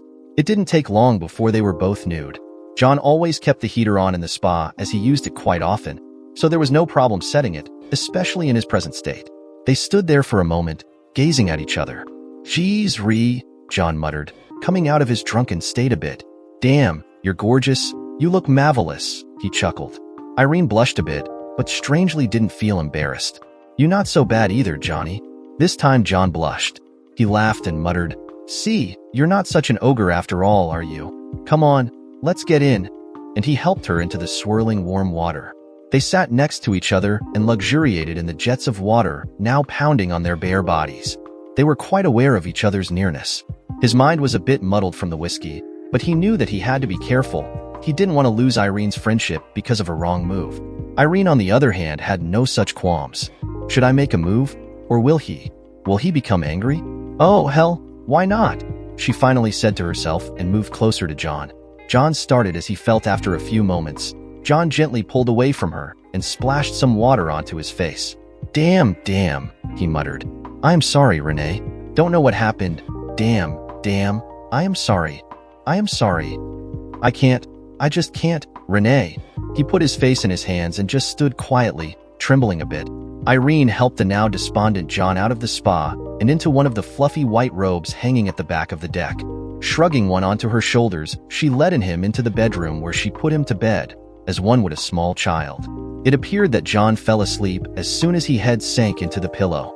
Realizing that she was in no condition to drive anywhere, Irene headed for the second bedroom where she crawled into bed and tried to fall asleep, sleep which wouldn't come. She knew at that moment that John was not available, despite his separation from Esther. She also knew that he never would be. And, in her heart of hearts, she knew that she didn't really love John. He was her dearest friend. But what was absent was the love that true mates share. Her eyes teared a bit, not at that realization, but at the agony that her friend was going through. The pity of it all was that John loved Esther with a devotion that was unique. Her cheating would haunt him forever. Irene, I know I screwed up, and I know that I screwed up badly, but John is wrong. I never had an affair with Jim or with any other man. He thinks that I've been screwing around for months now, and I can't get him to sit down and talk to me. I have to convince him that he's wrong, that what he saw that night was the first time anything like that happened. Esther concluded wearily. The past few months had not been kind to Esther. She had lost weight and was drawn and pale, listless with little energy for anything beyond work. Irene had made it a point to visit Esther and speak with her. She knew that John was suffering, and her suspicion that Esther was in the same state was confirmed by this visit. I understand, Esther. At least I think I do, but what I don't understand is John. I've tried to talk to him about this, but he's adamant. He absolutely refuses to see or talk to you. I've never known him to be so unbending. I think that I've hurt him badly, Renee, Esther whispered, as much to herself as to her friend. I think that I've hurt him so badly that he even refuses to face me. And I don't blame him. I really don't blame him, she said tearfully. Sorry.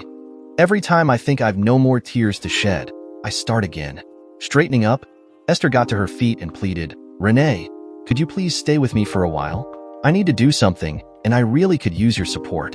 Could you stay for a bit? Of course, I'll be happy to. I only wish there was something more constructive that I could do, Irene replied. Esther looked at her watch and turned to the phone, muttering, I hope that he's still in his office, as she dialed. Woody? Hi, this is Esther. Yes, I am fine. Woody, could I ask a favor? Could I come and see you in the morning? Yes. I've decided to give John what he wants. No conditions, yes. Okay, thanks. Esther turned and faced her friend.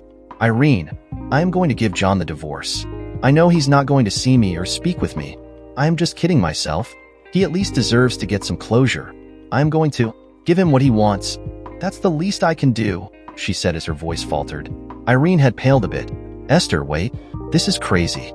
I know that the two of you love each other, and I can't believe that the two of you can't get over this problem. Let me talk to John again. Maybe I can get him to see reason, she pleaded. Esther just shook her head. No, John needs to get his life started again. Fighting the divorce just isn't fair to him.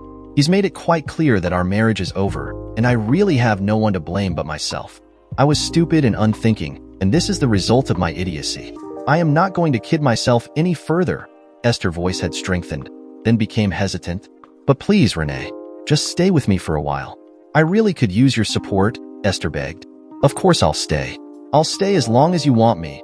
Irene reassured her as she rose and moved to hold Irene's hands, which were as cold as ice. She what? Say that again. Esther's not going to fight the divorce? John Watson stood there, stunned at the information he had just received from his attorney. Woody, what's going on? She's got to be trying to pull a fast one. We both know Esther. She doesn't give in that easy. Okay, Woody. Let her come, and we'll see if she goes through with it. See if she signs without any preconditions. I am not going to hold my breath, though. Dinner? Sure, good idea. Woody? Yeah, I know where that is. I'll meet you there around 7 o'clock. Okay, good. See you then. John wandered through his home, now preoccupied with the information he had just received. He felt somewhat conflicted, and he couldn't understand it.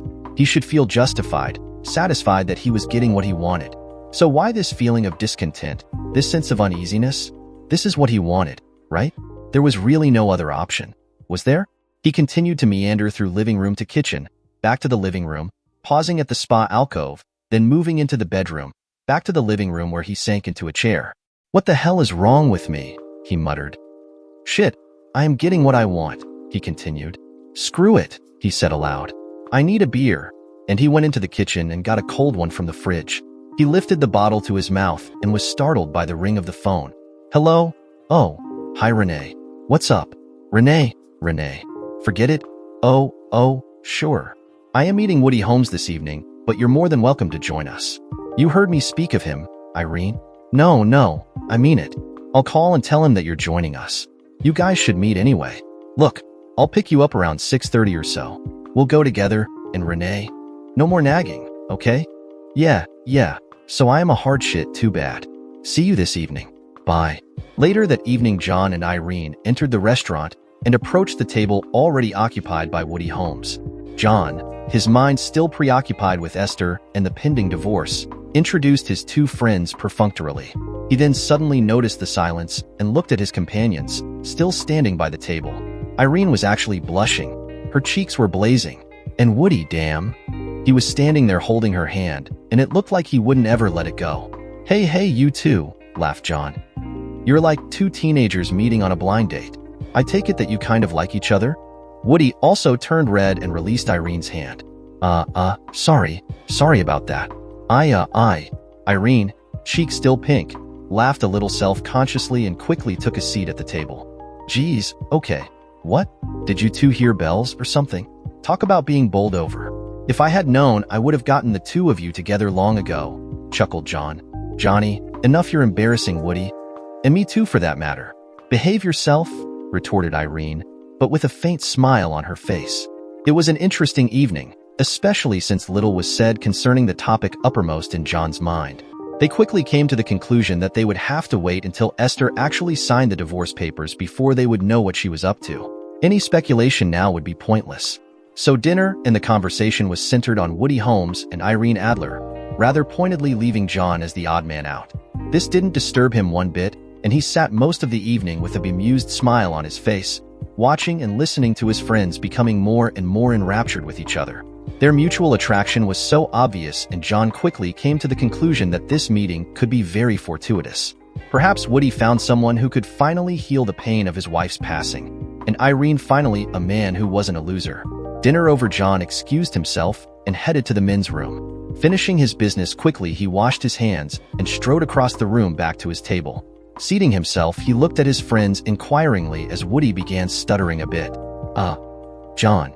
Look, he stammered, turning red all over again. I hope that this is— Oh, for pity's sake, Irene interrupted. John, Woody would like to drive me home. I am sure that you won't mind, Irene said quickly, her cheeks now pink again. Well, I don't know about that, John teased. After all, I am the one who picked you up and drove. John, Irene warned. John laughed and gazed affectionately at his friends. Of course not, I won't mind at all. Esther, it's nice seeing you again, even under such less than ideal circumstances, murmured Holmes as he took her hand. Please, come in and have a seat. Thanks, Woody. You can understand how difficult this is for me. Please, let's get this over with as soon as possible. I just want it over and done with, and I want you to know that I do understand John's refusal to see me or speak with me," Esther concluded. Holmes sat and gazed at her for a moment. He noticed how pale and wan she appeared. He again realized how difficult this was for her inside. "I am truly sorry, yes. I tried to change his mind, but you know how stubborn he can be. I am truly glad you're not contesting this, glad for the two of you." Esther nodded and again asked for the paperwork. Woody placed the appropriate documents before her, and she signed without even reading what was before her, which astonished him. "Yes, you're not going to read the thing? What for, Woody? I trust you. I know you're a competent attorney. You know what to do, and I know that John is not going to screw me over. He has a lot more integrity than I," she said softly and had the grace to blush. "Esther, listen to me," Woody said sharply. "I know you and I know how much this is tearing you apart. I intend to confront John again, especially now that you have signed with no preconditions. You know he's a fair-minded person, and I suspect that one of the reasons he fought about talking to you is that it was a precondition to your signing. He felt he was being forced. Now that you have signed, I bet that his attitude may be less rigid." Esther just shrugged her shoulders. "Whatever, Woody. I will understand if he doesn't change his mind. I destroyed my marriage, and I can't blame anyone but myself. I had hoped that John and I could at least remain friends, but—" She paused and tears again came to her eyes. "Sorry, Woody. I've got to learn to control myself," she whispered as she rose to her feet. "Please forgive me, I've got to run," and turned and quickly left the office, leaving Holmes standing and shaking his head in pity. Holmes stood, deep in thought.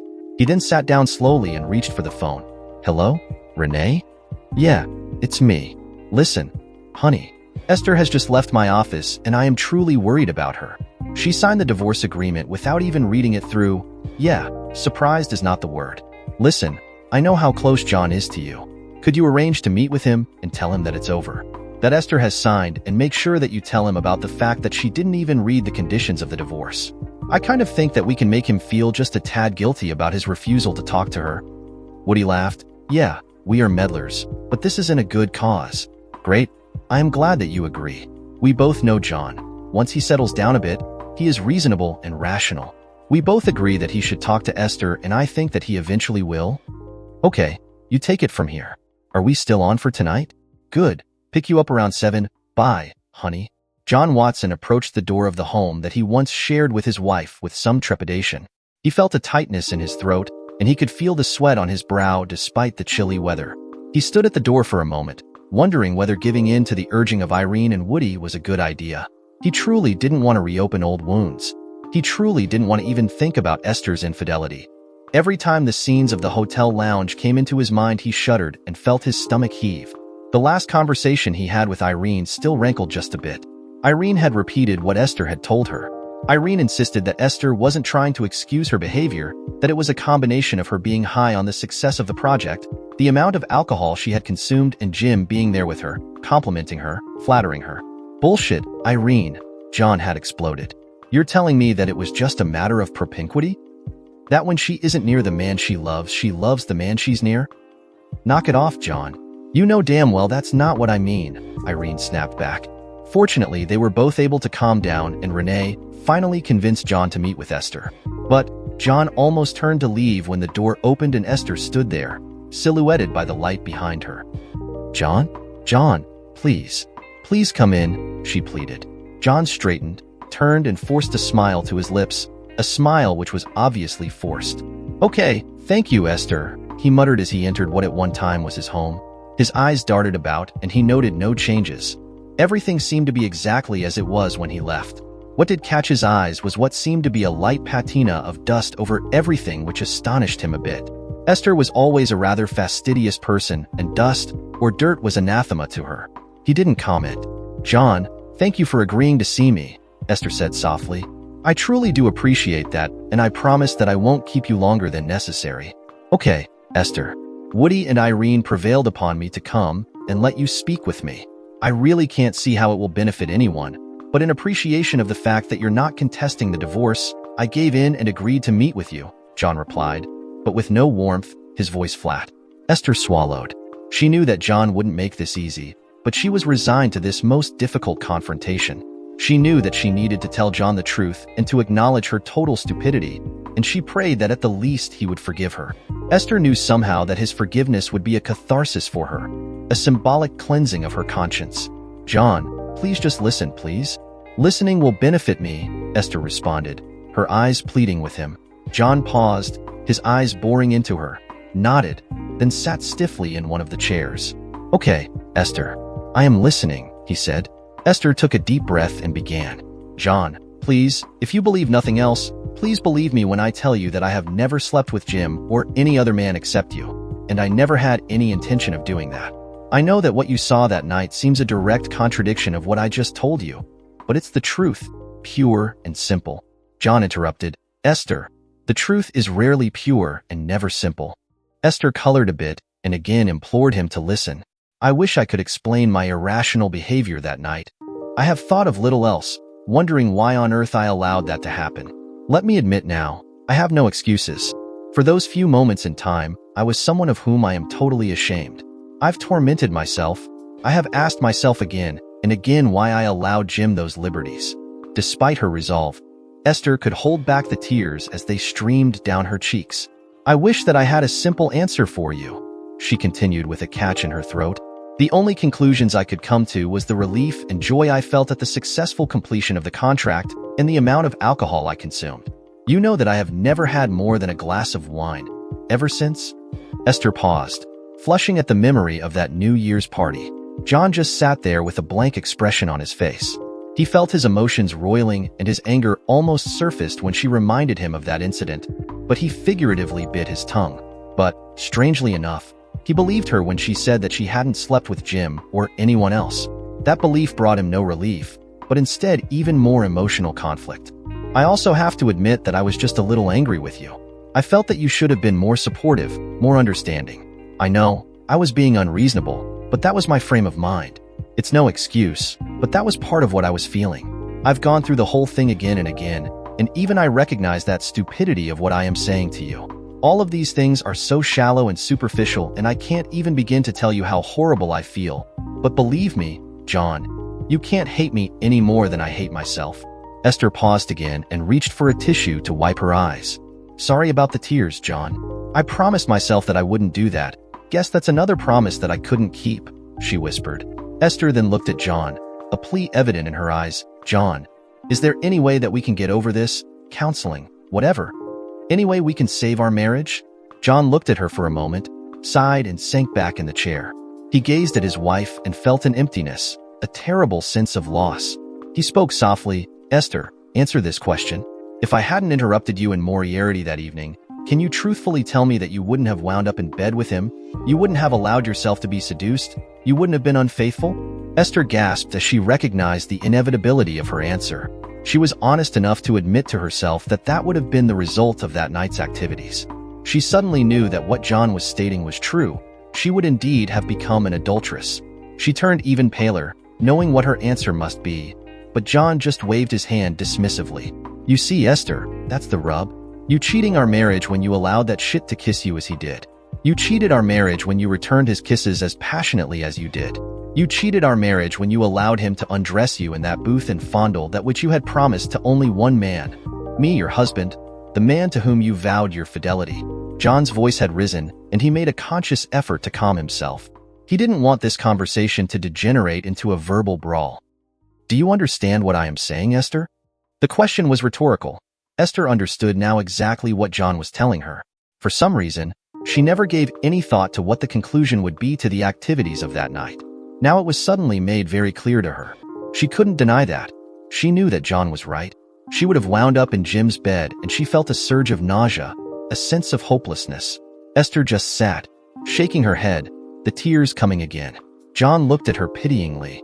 "I feel sorry for you, Essie," he continued, now gently. "I feel sorry for you, and I feel sorry for me. Perhaps it's not all your fault. I guess that I, at least in small part, can share some of the blame. Perhaps I should have been more supportive, more understanding, but to be honest, that in no part excuses your behavior that night. In any event, the question that I have to ask myself is both simple and terribly complex. What would be easier for me? Would it be easier for me to live with suspicion or regret? Is it be possible for me to get past this mess and go on with our marriage? Can I live my remaining years with the lack of trust that I have in you? The suspicion that once again you'll cheat me? Can I go on, constantly looking over my shoulder, so to speak, wondering if or when you'll slip again? Or can I live my life without you, with the regret that I'll always feel at the breakup of our marriage? The regret that you didn't love me enough to remain true. The regret that I wasn't enough for you. The regret that while I can and do forgive you, I just wasn't strong enough to forget. John paused, feeling his own eyes begin to tear. I am sorry, Essie. I just can't live with suspicion. Regret is easier. John rose, paused for a bit, his heart going out to his wife who sat huddled in the corner of the sofa, sobbing. He turned and slowly made his way out of the door and into the night.